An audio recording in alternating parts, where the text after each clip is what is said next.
Morning. It should be noted that on my other book channel, whenever I talk about books that overlap with government conspiracies, they completely shut it down. I don't get many views on it. I literally got 4 views on one and then 4 views on another. I had to delete my video and re-upload it. And guess what? Got 0 views after 24 hours. Specifically regarding the thing about M and K and then all.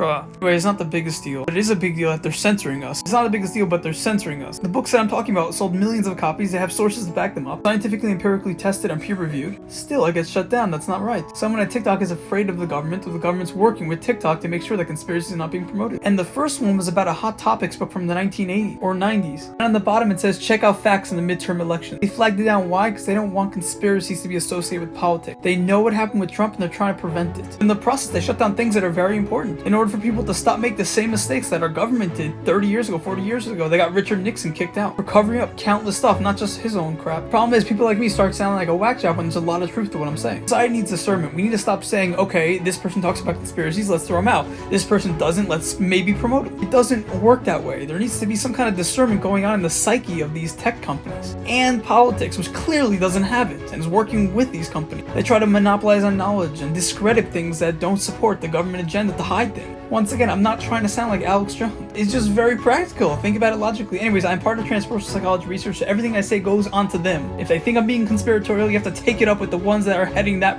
department of the psychology field. Because by now, everyone knows that I'm pretty much running the show here. I'm one of the few talking about the spiritual forces, how it works in science. So if you want to know who to speak to those who are talking about the esoterics and metaphysics behind spirituality. Because they're the only ones in the psychological community left to have power. Because they actually care about truth. Thankfully, we've come to a point where we realize that spirituality is not in conflict with science. And they give rise to each other with interdependence. People who are interested in knowing the truth are speaking about this because it's the truth. The problem is there are so few people talking about this that you have some random guy like me in this bedroom talking about it. Because there's so much past crud of discrediting people who want to use the word spirituality in academia. Because all that's changing, then people like me have all to say. I may only get 200 to 400 views on a typical video, but it makes a dent on the academic department coming out with these secrets that have been so common for thousands of years, and we've just stopped talking about it because we became too smart. In reality, we've just become a lot more rational, which really means slower and more methodical with how we think about things, thereby forgetting that reality is interdependent on what everyone else is thinking. Point is, TikTok should not be blasting and blacklisting videos that reflect poorly on our government.